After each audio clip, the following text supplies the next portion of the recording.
Hey, it's Andrew Wallis here from Andrew Wallis Consultancy, and in this video I want to share with you a simple email template that was created by a great business coach that I know. His name is Ian Brodie, and you should check out his work at ianbrodie.com. Now I'm planning to use a version of this myself, but wanted to quickly record this video to outline how you can model it yourself so that you can get re-engaged with potential clients to discuss working together now that you've got the green light to welcome clients back into your fitness facility. But let me start by issuing a warning. Don't be misled by the simplicity of this email. It works, and it works very well. And the reason it works so well is that there is a fair bit of subtle psychology behind it, and I'll explain a bit more about that in a little while. But for the moment, I want you to think about your ideal clients for a second or two. Make a mental list of what would need to happen for them to be ready to hire you. Chances are you've got three big things on your list. Number one, they need to have an important, urgent problem that's worth solving. Two, they need to be confident that you and the services you provide have the capabilities to solve that problem. And three, they need to feel comfortable that they'll be able to work with you. In essence, what I mean by that is they need to trust you. The 21-word email works best when you focus on a particular set of potential clients. Let's call these your lost prospects. Lost prospects are potential clients that you've talked to about working together at some stage in the recent past, but for some reason they did not pull the trigger and ultimately become a client of yours. Now, human nature being what it is, our natural tendency is to assume the worst. So we assume that they didn't like us, or we messed up our sales process, or they were never really going to go ahead with you anyway. But the truth is, there can be a whole number of other reasons why they decided not to proceed at that. The timing might not have been quite right, but it might be now.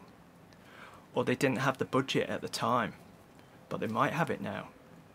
Another priority may have popped up, but that might well have been sorted by now. Or they could well have even tried another gym or studio, but for whatever reason it might not have worked out, and so they could be open to offers of your help again. In each of those cases it didn't work out at that time. You didn't manage to bring them on board as clients, but it might well work out now.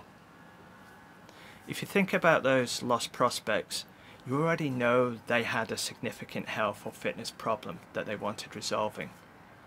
And you've already built a pretty high degree of credibility and trust with them. Otherwise they wouldn't have been talking to you about working with you in the first place. So in theory, all you need to do now is get back in touch to remind them of the opportunity and re-establish your credibility and trust. Now obviously, you won't have a 100% hit rate with this. Some people still won't be ready. But enough people will be, making this a simple, quick, but potentially highly successful marketing campaign to run. Particularly now lockdown is ending and people are keen to focus on losing what I call that lockdown lard. As long as you do it in a way that enhances your relationship rather than seeming desperate or feeling like you're nagging them.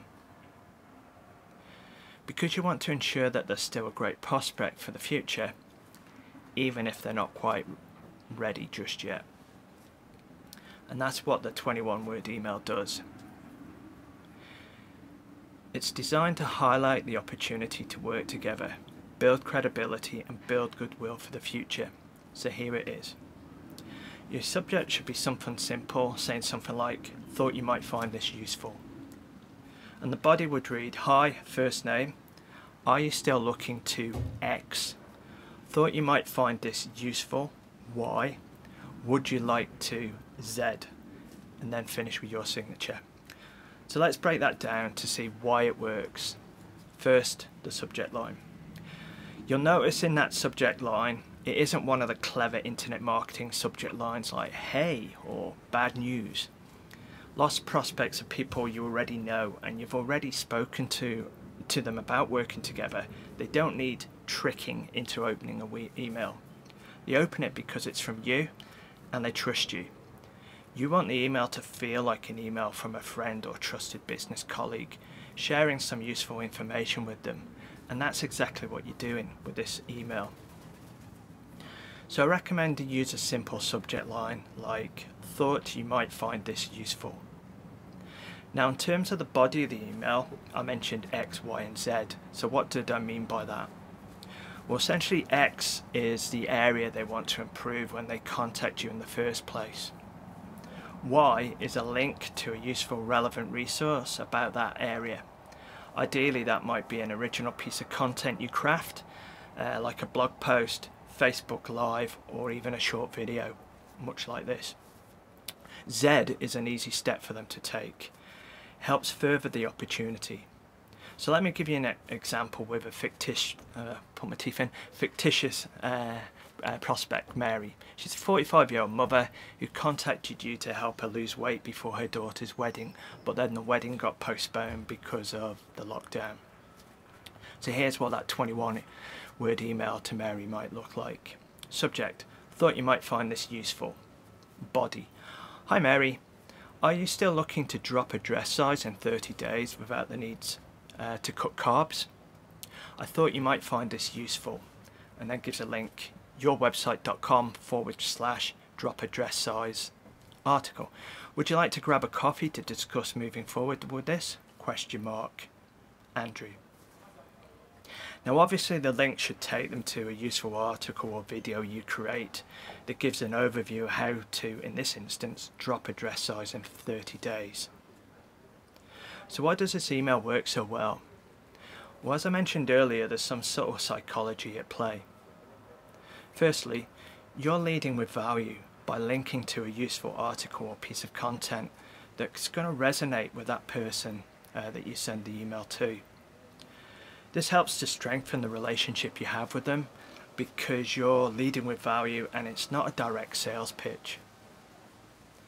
Secondly, you're positioning the meeting or consultation call as a logical, no-brainer next step. So if they're still looking to lose weight and they find that article useful, then it makes absolutely common sense that they should meet or wish to speak to you.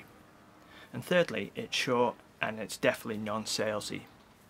Unfortunately, many PT and studio owners make the mistake of trying to sell the consultation by putting loads of bullet points and details about the great things the clients will get from them. But that just, in my view, seems desperate. So it really is that simple. Now's the time to put this into practice in your business. So the first thing you need to do is make a list of all the potential leads who might qualify as lost prospects. Ultimately, people you haven't worked with. These are people you've spoken seriously to over the last 3, 6, 9 and 12 months about working together.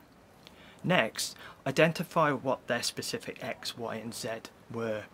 So in other words, what was it that you were talking to them about? What's a useful resource that you can send them a link to? And what's the simple next step that's going to get you a step closer to working together? In my example, I suggested grabbing a cup of coffee with them. Figure out what each of those is for the potential clients on your lost prospect list. And then just get out and do it. Give it a go. And let me know how you get on. I'm going to actually post a link to the content so that you can have a look at the email. But I hope you found this video has helped in some way. If it has, please be sure to hit that like and share button and let me know what results you get by sending the email. Anyway, that's it for now. So thanks for watching and I look forward to seeing you next time. Bye for now.